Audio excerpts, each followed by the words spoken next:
오늘 본문은 부활하신 예수님께서 다시 제자들을 처음으로 만나주신 그 장면인데요. 19절을 읽겠습니다. 이날 곧 안식 후 첫날 저녁 때에 제자들이 유대인들을 두려워하여 모인 곳에 문들을 닫았더니 예수께서 오사 가운데 서서 이르시되 너희에게 평강이 있을지어다. 자, 부활하신 예수님이 제자들을 다시 처음으로 만난 것이 언제냐면 안식 후 첫날 저녁입니다. 자, 즉 예수님이 부활하신 날 저녁이에요. 예수님이 안식 후 첫날 부활하셨잖아요. 그리고 또 예수님이 부활하신 날은 여호와의 절기 중에서 어떤 날? 유월절날 돌아가시고 수요 강좌한 지 지금 이틀밖에 안 지났습니다.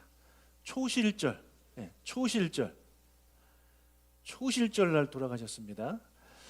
초실절 날 부활하셨습니다. 자, 새벽에 부활하신 예수님이 어디 계시다가 저녁에 오신 걸까요? 바로 왜 오지 않으시고 저녁에 오신 걸까요? 그 답은 우리 누가복음에서 좀 찾을 수 있는데요. 누가복음 24장에 보면 엠마오로 가는 두 제자 이야기가 나옵니다. 누가복음 24장 13절과 14절 읽겠습니다.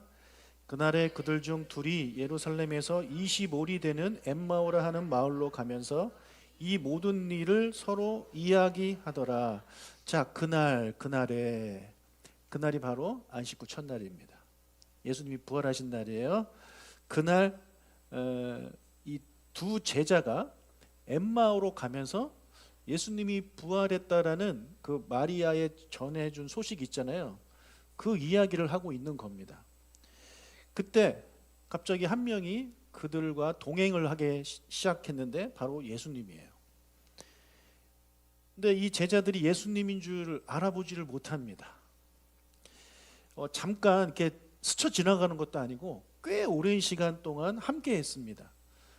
저녁 그 날이 저물 때까지 함께 하시면서 성경을 다 풀어주셨어요. 메시아에 대해서 쭉 풀어주셨단 말이에요. 자, 29절 읽겠습니다. 그들이 강권하여 이르되 우리와 함께 유하사이다. 때가 저물어가고 날이 이미 기울었나이다 하니 이에 그들과 함께 유하로 들어가시니라. 이미 저녁이 되어버렸어요. 이 두 명의 제자들이 어떻게 예수님을 못 알아볼 수가 있죠? 꽤 오랜 시간 동안 같이 이렇게 대화를 하면서 어떻게 못 알아볼 수 있죠? 성경을 보면 이제 그들 눈을 가렸다라고 말씀을 하고 있는데 그런 것도 있지만 여러분 예수님이 지금 새로운 육체로 부활하셨단 말이에요. 새로운 육체로 부활하셨다는 얘기는 옛날에 돌아가시기 전에 예수님의 모습과는 어느 정도의 변화가 있는 겁니다. 그래서 알아주지 못한 이유도 있는 겁니다.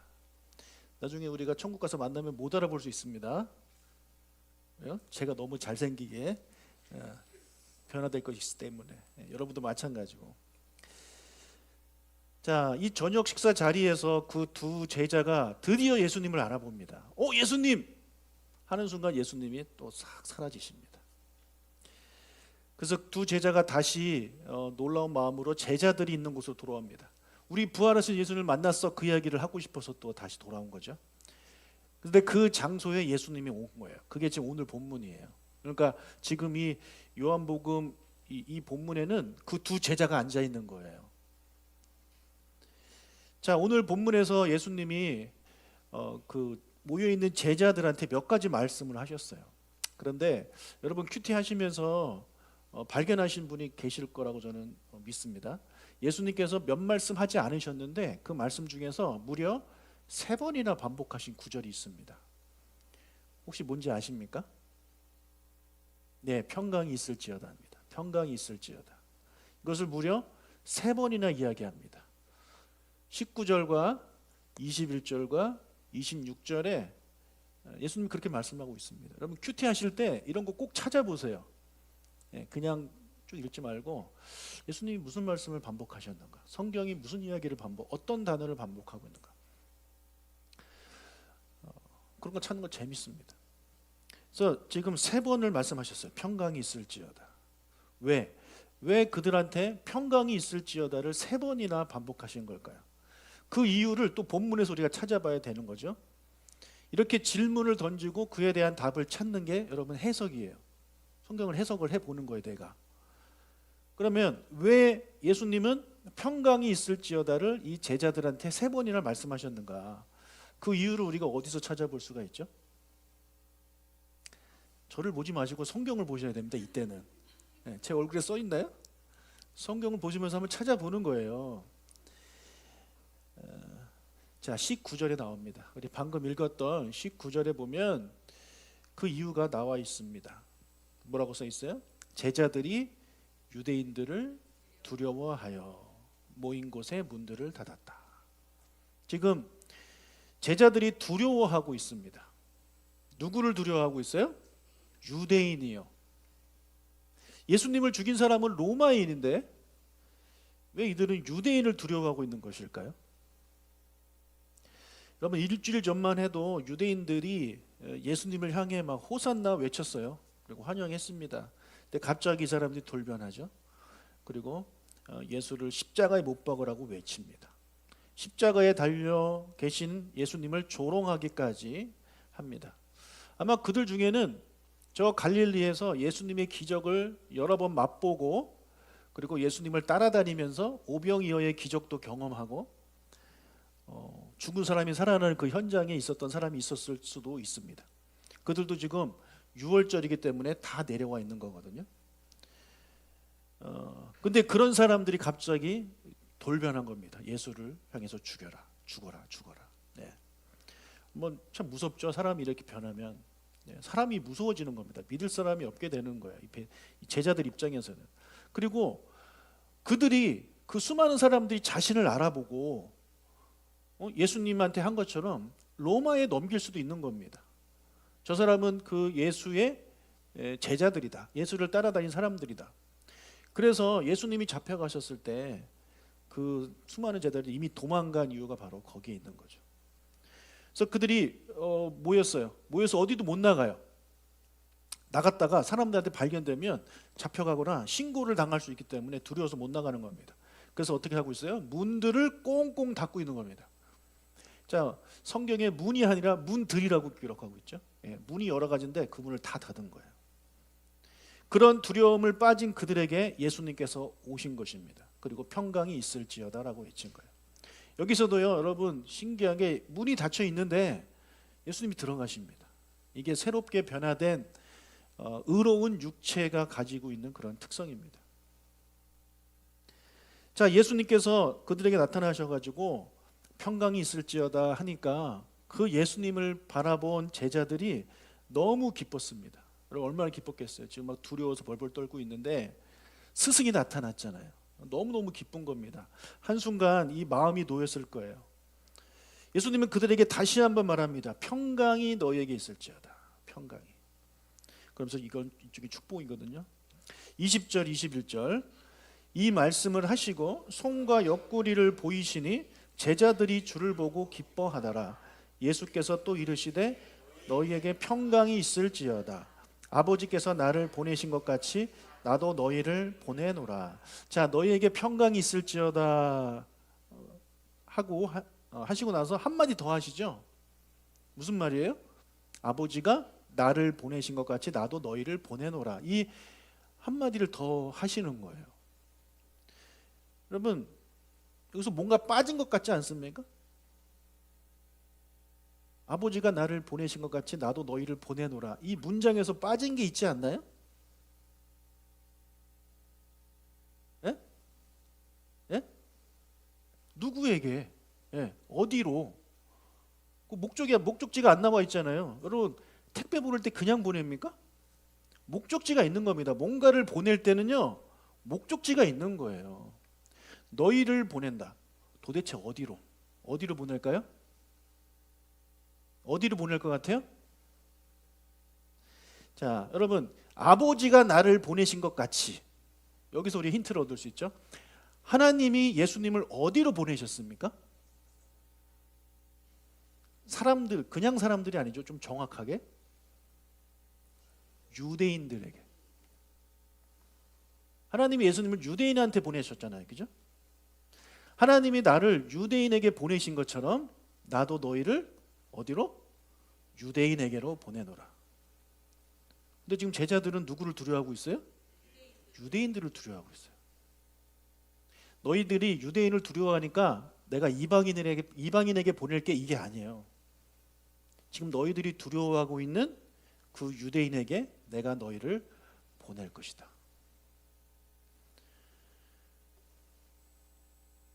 여러분, 두려워하는 유대인에게 가려면 두려운 마음이 사라져야 합니다. 그렇죠? 그게 사라져야 가는 거예요. 이 두려운 마음이 있는데 어떻게 갑니까? 이 마음에서 두려운 마음이 사라져야 가는 겁니다. 그런데 여러분, 내 마음 속에 있는 두려운 마음은 어떻게 하면 사라질까요? 내 마음에 다른 마음이 들어오면 돼요. 그게 어떤 마음이냐면 평강의 마음이에요.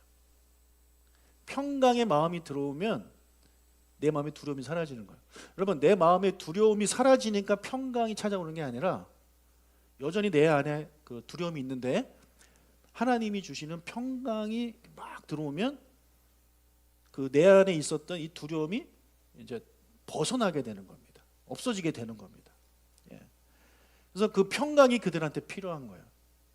그런데 지금 제자들한테는 이 두려움을 이길 수 있는 평강이 없습니다. 그 평강은 하나님이 주시는 평강이어야만 가능합니다. 사람이 주는 평강으로는요, 도저히 그 두려운 마음을 이겨낼 수 없어요. 예. 제자들끼리 서로 얼마나 막 격려했겠어요. 우리 힘내자, 힘내자. 그러나 그것은 사람이 주려고 했던 평안이었기 때문에 그들 안의 두려움은요, 사라지지 않는 거예요. 하나님을 통해서 그 평강이 찾아오는 겁니다. 정확히 말하면 성령 하나님을 통해서 그것이 오는 겁니다. 그래서 예수님이 22절에서 다음과 같이 말씀하시는 거예요. 이 말씀을 하시고 그들을 향하사 숨을 내쉬며 이르시되 성령을 받으라. 뜬금없이 성령을 받아. 평안, 여러분, 이거 어떻게 보면 그냥 뜬금없는 말씀 3개를 하신 것 같아요. 평강이 있을지어다. 내가 너희를 보내노라. 성령을 받으라. 이것을 묵상하기 전에는 이거 왜 이런 말씀을 이렇게 하시지 하는데 이게 다 이어지는 거예요. 평강이 있어야, 하나님이 주시는 평강이 있어야 그 두려움이 사라지고, 그 두려움이 사라져야 유대인들한테 갈 수 있는데, 그 평강은 성령 하나님으로부터 온다는 거죠. 그러니까 너희들이 성령을 받아야 된다고 말씀하는 거예요.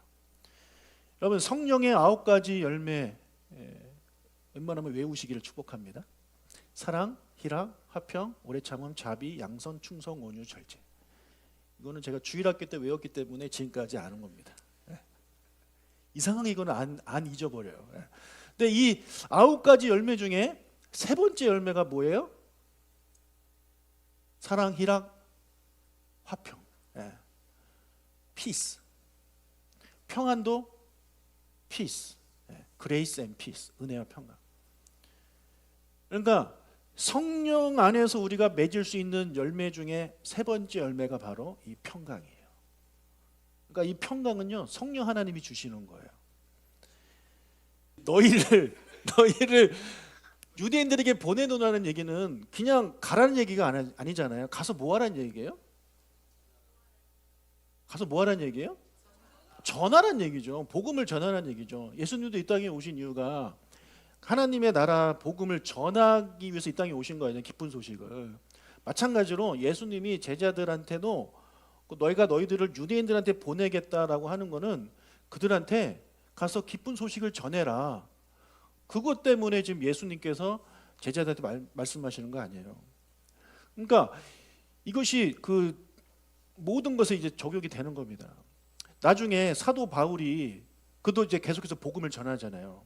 복음을 전하면서 그가 쓴 서신서를 보면 그 편지를 받은 사람들한테 그도 동일하게 예수님의 가르침을 하는 거예요.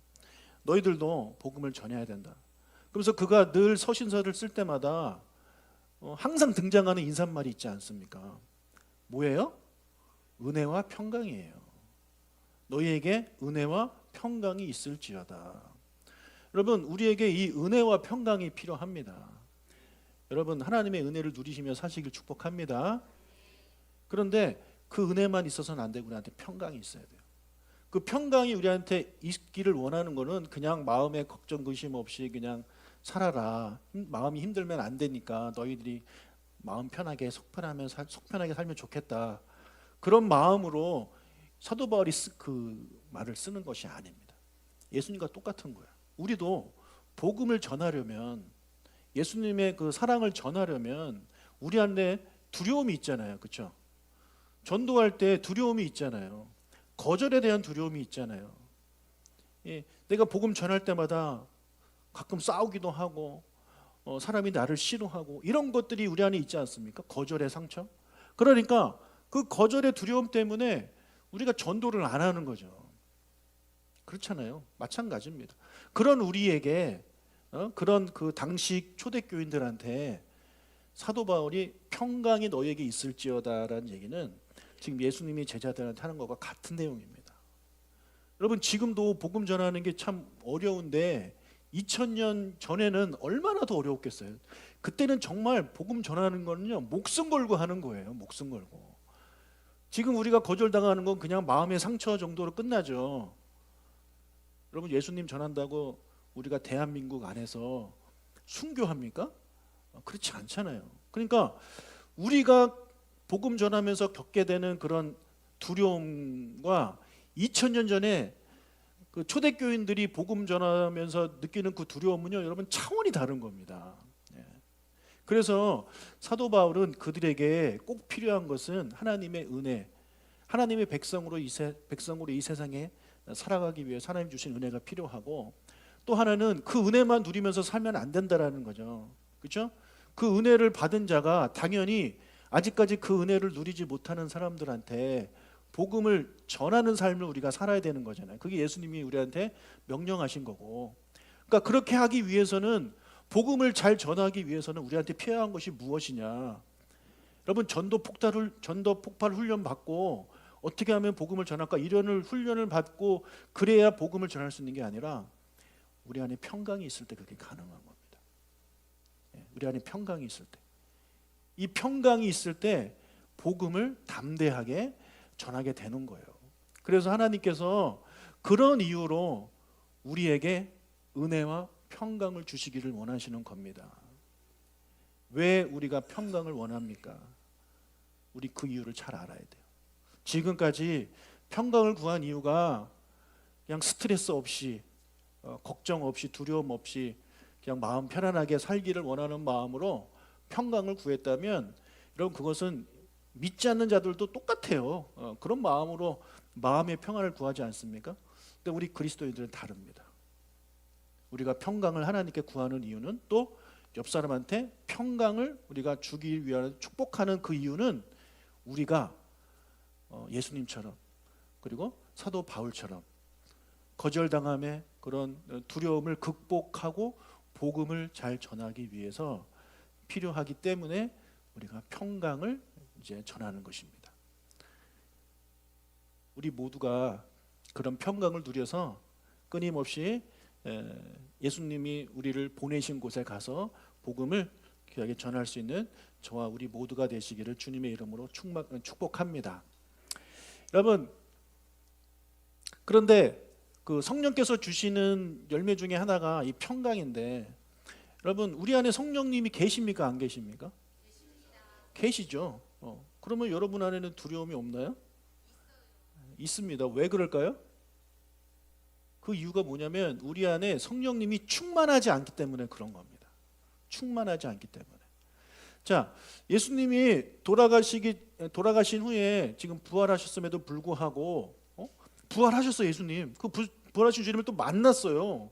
만나고 막 손에 이렇게 해보고 이렇게 했는데도, 그런 걸 경험했는데도 여전히 그들은 두려워하고 있는 거예요. 예수님이 8일 후에 다시 나타나셨어요. 26절을 읽겠습니다. 여드레를 지나서 제자들이 다시 집안에 있을 때에 도마도 함께 있고 문들이 닫혔는데 예수께서 오사 가운데 서서 이르시되 너희에게 평강이 있을지어다 하시고, 자, 여드레 후에 예수님이 다시 오셨어요. 근데 보세요. 제자들이 다시 집안에 있는 거예요. 또 문들이 닫혀 있어요.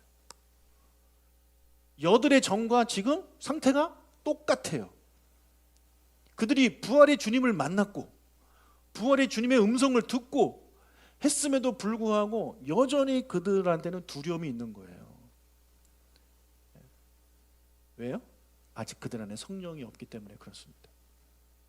그런데 그랬던 사람들이 이제 예수님이 부활하시고 10일 후에 예수님이 승천하시고 10일 후에 이제 오순절이 됩니다.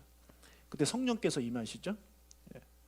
사도행전 2장 4절을 읽겠습니다.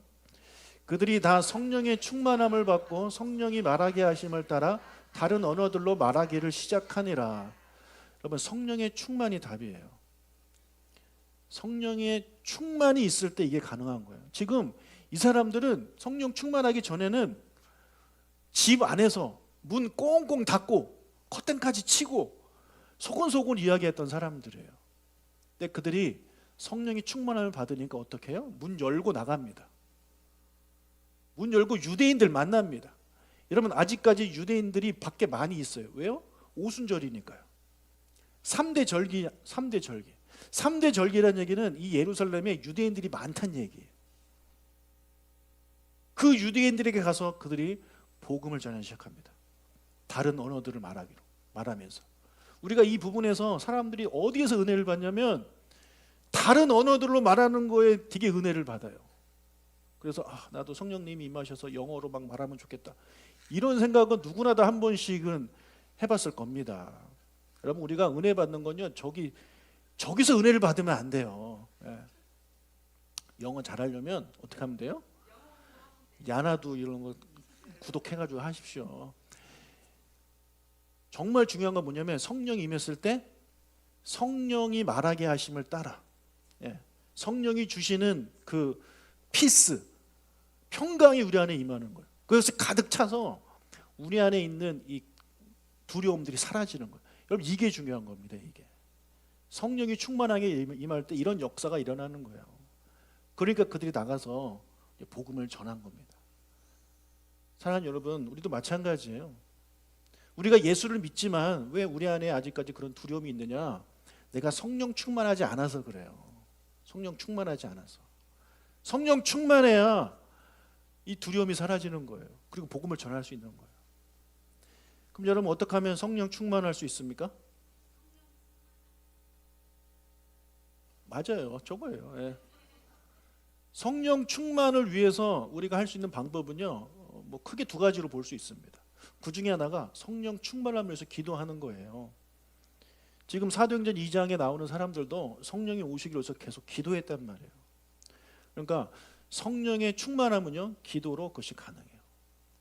또 하나는 방법이 있다면 그것은 우리의 죄를 사하는 거예요. 내 안에 더러운 이 회개를 통해서 더러운 것들이 사라질 때 거룩하신 성령께서 우리 안에 충만하게 임하시는 것입니다. 그래서 부흥의 역사가 일어난 곳을 보면 항상 자기의 죄를 고백하고 자백하는 그런 곳에서 부흥의 역사가 일어나는 것입니다. 여러분, 마음의 평안을 얻기를 원하신다면 하나님께 기도하시고요. 그리고 여러분 안에 있는 더러운 죄들을 고백하십시오. 그리고 특히 이런 기도회 같은 곳에 나와서 하나님한테 평강을 달라고, 성령 충만함을 달라고 기도하실 때 성령 충만함을 여러분이 얻게 될 것이고, 그런 성령 충만함이 있어야 담대하게 우리가 나가서 복음을 전할 수 있는 삶을 살게 되는 것입니다. 오늘 기도하실 때 성령 충만함에 대해서 또 기도하실 수 있는 그런 시간이 되시기를 주님의 이름으로 부탁합니다.